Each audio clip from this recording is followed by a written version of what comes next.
How you guys doing? Thanks for joining me. This is the Adventures of Mark Twain, and what you're going to see here is that they're rubbing something in your face. I've been telling you, when you die, you need to avoid the light. That's a trick. You're going to end up at the moon, and you're going to have your memories erased, and you're going to be placed back into another womb to live out another lifetime here in the free energy matrix. You're a star at your heart, and you've been trapped in your body, which your 50 trillion cells, your kundalini, which is you have a star at your heart, and now it's forced to take a shit, get horny, get hungry, a pain in your heart, a frog in your throat, a headache, your scalp tightens up. You've been trapped in your body, and once you're free from your body, you need to head for the darkness, for the void. And you need to quiet your head and project from your heart. And they're going to show you this. Take a look. Shh, be quiet. Shh. Now see, he's not entering the light. Heaven is not where the light is, people. You need to enter the void and understand something. You're a powerful creator, as powerful as any other out there. And when you enter the void, you can create from a thought. And your thoughts need to be coming from your heart. Otherwise, whatever you think is going to immediately come into existence, and you're going to end up creating a hell for yourself out of fear. So you get fear, which would be coming from your head, and love would be coming from your heart. And you need to quiet down, because whatever you think is going to immediately come into existence in the void. So they're telling him. You see that? Shh. So let's be very clear with you. When you die, you're going to want to head for the void and shh. Because whatever you think or feel is going to immediately cause something to come into existence. And you need to make sure that you create from your heart. You're going to need to quiet those thoughts in your head, and you need to go within.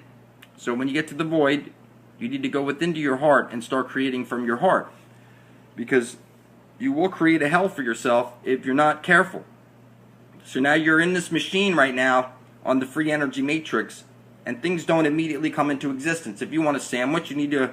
The world you're in is powered by intent. If you intend to make a sandwich, you're going to go get yourself some bread and whatever toppings you want on your sandwich, and you would be able to create a sandwich then. And that would take some time. If you don't have bread, you're going to need to go to the store. It's going to. You see what I'm saying? This is not the case when you head into the void. If you want a sandwich and you think a sandwich is going to appear.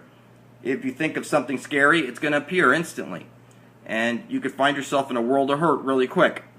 So when I say you need to go within to your heart and find your own light, I'm serious here. If you don't, you're going to end up creating a hell for yourself. So let's say you're not ready for the void.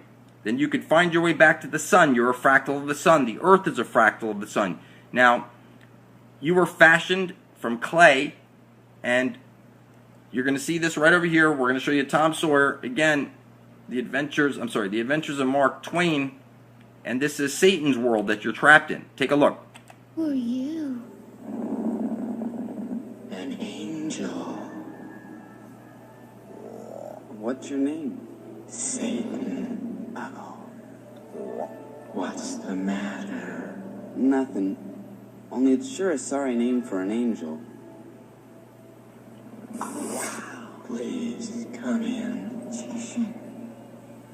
See, you were lured into the soul lure system.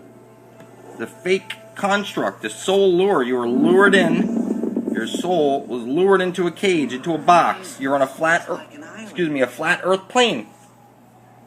They're rubbing in your face. Satan created you to do work. He brought you in here to do work. He can create more of you when he needs you to do work. How do you learn to do that? I didn't learn it at all. It comes naturally to me, like other curious things. Are you hungry? Sure am. What kind of fruit do you like the most? Oranges, apples, Grapes. Now your children are the forbidden fruit. You know, look up vampire therapy. You'll see that the blood of your children reverses aging. Now, You say to your kid, you're the apple of my eye. The apple doesn't fall far from the tree. You know, at the teacher's desk there's an apple. We're talking about the family tree here. So Adam and Eve would have eaten their first child. See the frog over here? They always make sure there's a frog in all your shows, or I'm sorry, a lizard or some reptilian. You have a reptilian core to your brain. It's responsible for fight or flight. You're a slave class reptilian. You're the food class. Now see, he's handing them balls of clay. Humans are fashioned from clay, angels are fashioned from light, and the jinn are fashioned from fire. When you die, you can go back to Mother Earth. You were fashioned from the clay of the earth, and you can go back to the earth. You can go to the sun. Now they have you fearing the hell beneath your feet because they don't want you going back to Mother Earth, and they certainly don't want you going back to the sun. You're a fractal of the sun. You only survive by way of the sun through the plants and animals that you eat.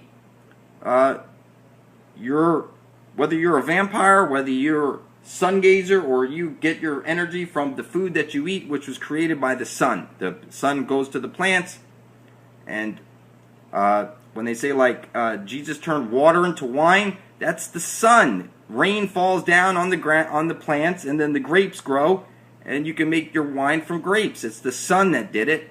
You get all your energy from the sun. You've been fashioned from clay. You can go back to the sun if you can make it, but you're going to enter the light, which is going to be a false light, and you're going to end up in the Pac-Man moon with your memory erased, and you're going to be placed back into another embryo in your new mother. And I know this is hard to grasp, but they rub this stuff in your face. People think in the beginning of DreamWorks they show you the man fishing for souls from the moon, and you played Pac-Man where you chase down your own soul in the Pac-Man moon. They're showing you here the clay and everything, and look, everything's in plain sight, people. The truth is hiding in plain sight. Look, they're moving. Interesting. Even though you are a worthless, greedy lot. A worthless, greedy lot. That's what you are. You need to worship each other. Time and money needs to go. You have gold fever virus. You let people die over this worthless paper backed by your own stupidity. Everybody's so greedy. Nobody knows how to share. I mean, it's just crazy. I know that it's hard to grasp these things, and you're going to need to understand something that you were told, you should have been told, I guess, and your church would have told you the story that God told Satan to worship man above God himself, and Satan refused, and he was cast down to earth. Now, here you are in your carbon 666 flesh pack. You refuse to worship your fellow man, and you're going to stay here until you learn how to worship each other and create a heaven here on earth. The solution to all problems is everybody starts worshiping each other, and we get rid of time and money. Because the time cube, you're a cube to cube to cube all day. It doesn't matter what cube you're on. Nobody can rip you or your kids away from your cubes. And all your energy is going to the black hole sun.